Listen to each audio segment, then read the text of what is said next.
महाराष्ट्र, जय सनातन. बंधू आणि भगिनींनो, 28 जानेवारी 2026 हा दिवस आपल्या सर्व महाराष्ट्रीयन वासियांसाठी दुःखाचा असा म्हणता येईल. या दिवशी महाराष्ट्राचे 6 वेळेस उपमुख्यमंत्री झालेले अजितदादा यांचे सकाळी 9च्या दरम्यान बारामती विमानतळावर त्यांच्या विमानाचा अपघात होऊन निधन झाले. हा काळा दिवस महाराष्ट्राच्या सर्व जनतेसाठी दुःखाचा आणि एखादा पहाड तुटून पडावा त्या प्रकारचा हा दुःखाचा दिवस आहे. दादा हे 6 वेळेस उपमुख्यमंत्री झाले. तर दादाचा आपण त्यांच्या थोडक्यात परिचय घेऊ. ते कुठले, काय वगैरे, त्यांचं नाव काय, त्यांचा परिचय आपण थोडक्यात या ठिकाणी घेणार आहोत. तर दादा मूळचे काठेवाडी, तालुका बारामती, जिल्हा पुणे या परिसरातील त्यांचे मूळ गाव काठेवाडी. त्यांचे वडील अनंतराव पवार आणि आई आशाताई अनंतराव पवार हे कुटुंब त्या काठेवाडीमध्ये अस्तित्वात होतं. आणि दादाचा जन्म 22 जुलै 1959 रोजी अहमदनगर, आज ज्याला आपण अहिल्यानगर म्हणतो, त्या अहिल्यानगर जिल्ह्यातील देवळाली प्रवरा या गावामध्ये त्यांचा जन्म झाला. कदम हे त्यांचे आजूळचे नाव. आजूळ जे आहे ते कदम परिवारातील कुटुंब आहे. आणि या कदम परिवाराच्या घरी म्हणजे देवळाली प्रवरा या ठिकाणी आजोळी त्यांचा जन्म झालेला आहे. आणि याच ठिकाणी दादाचे प्राथमिक आणि माध्यमिक म्हणजेच 1ली ते 10वी शिक्षण या देवळाली प्रवरा या गावामध्ये झालेले. त्यानंतर ते बारामतीला आपल्या आईबरोबर, वडिलाबरोबर गेले असताना अनंतराव पवार म्हणजे दादाचे वडील हे राजकमल स्टुडिओ कोल्हापूर म्हणजेच व्ही शांताराम यांच्याबरोबर काम करायचे. आणि हे काम करत असताना मग 12वीचे शिक्षण दादाचे कोल्हापूर या ठिकाणी झाले. आणि हे कोल्हापूरला 12वीचे शिक्षण होत असतानाच त्या ठिकाणी 12वीला असताना हे अनंतराव पवार म्हणजे दादाचे वडील हे अचानक वारले. आणि त्यामुळे कुटुंबाची सर्व जबाबदारी दादावर आली. आता अजितदादा म्हटलं की महाराष्ट्रातल्या लहान मुलापासून म्हणजे आबाल वृद्ध, महिला, स्त्री, माता भगिनी सर्वांनाच दादा हे परिचयाचे आहेत. कारण त्यांची भाषणंच अशी विनोद स्वरूपाची भाषणं असायची. सर्वजण खळखळून हसायची त्यांच्या भाषणाला. आणि दादा त्या 12वीच्या शिक्षणाला अर्धवट सोडून बारामतीला, वडील वारल्यानंतर बारामतीला आले. आणि बारामतीला आल्यानंतर त्यांनी त्यांचे काका शरदचंद्रजी पवार यांच्याबरोबर राजकारणामध्ये सहभाग घेतला. आणि ते त्यांच्या राजकारणामध्ये काकाबरोबर सहभागी झाले. त्यामध्ये काही सहकारी संस्था असतील, ज्या स्वराज्य संस्था असतील, अशा अनेक संस्थावर दादा हे निवडून आले. आणि त्याच काळामध्ये 1995ला दादा पहिल्यांदा या भागातून आमदार म्हणून नामांकित झाले, सर्वश्रुत झाले, लोकांच्या परिचयाचे झाले. आणि दादांनी स्टेज गाजवलं.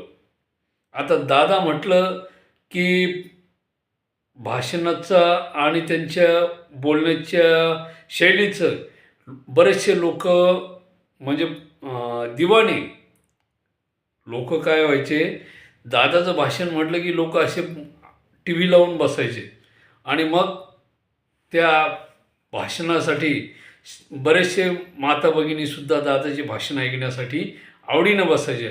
आणि दादानी जे 6 वेळेस उपमुख्यमंत्रीपद भूषवलं, ते सुरुवात झाली त्यांची 2010 पासूनच्या उपमुख्यमंत्री पदासाठी. आणि सलग त्यांनी प्रत्येक वेळेस, कधी पृथ्वीराज चव्हाण असतील महाराष्ट्राचे मुख्यमंत्री जे काँग्रेसचे होते, त्यांच्याबरोबर त्यांनी उपमुख्यमंत्रीपद स्वीकारलं.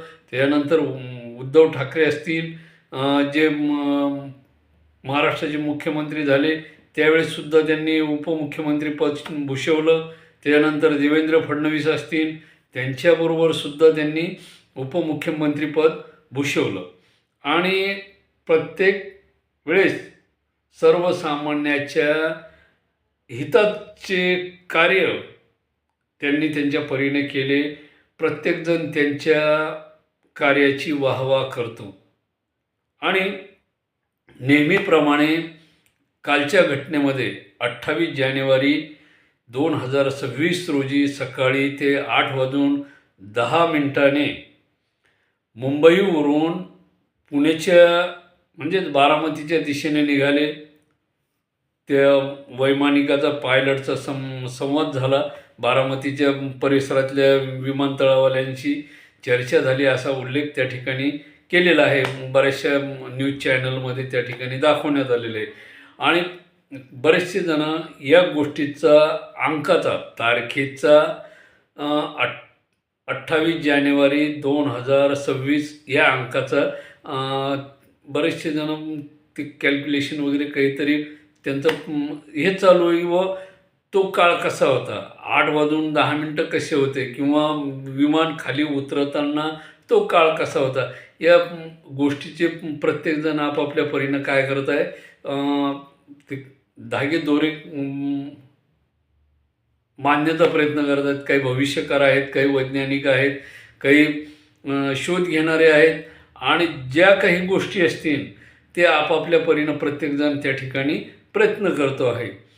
तर मग 8:10 निघालेले हे विमान या बारामतीच्या विमानतळावर 9:10 त्यांनी संपर्क केला 2-3 वेळेस त्या विमानतळावाल्यांशी आणि चर्चा केली व आम्हाला या ठिकाणी लँडिंग करायचे, उतरायचं आहे, आम्हाला जागा द्या, थोडं दिसण्याचा प्रॉब्लेम वगैरे, धुके वगैरे काय असतील ते. आणि त्या पद्धतीने त्यांनी ते विमान उतरवण्याचा प्रयत्न केला.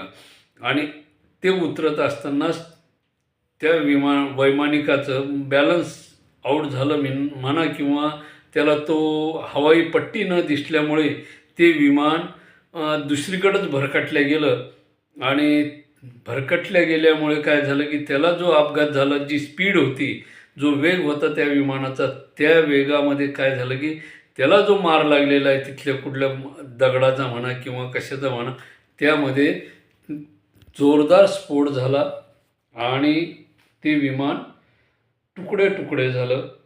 आणि महत्त्वाचं म्हणजे दादाच्या हातामध्ये जी घडी होती त्या घडीवरून दादांना त्या ठिकाणी ओळखण्यात आलं. आणि ते विमानाच्या अनेक स्फोट. बंधू आणि भगिनींनो, याच दिवशी म्हणजेच 28 जानेवारी 2026 या दिवशी एक निष्ठावान कार्यकर्ता, लोकांच्या धडाडीने कामे करणारा, ज्याला आपण खंदा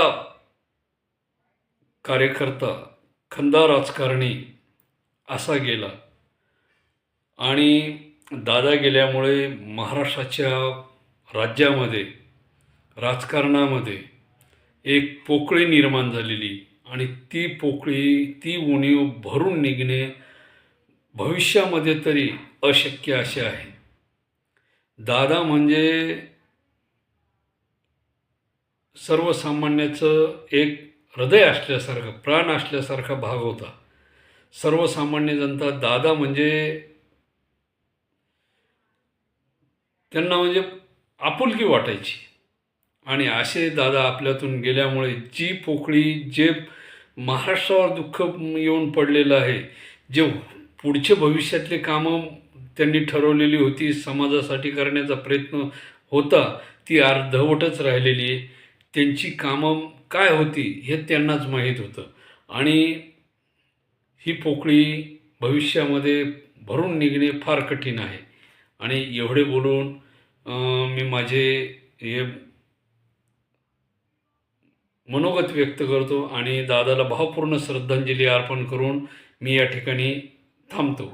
जय हिंद, जय महाराष्ट्र, जय धन्यवाद.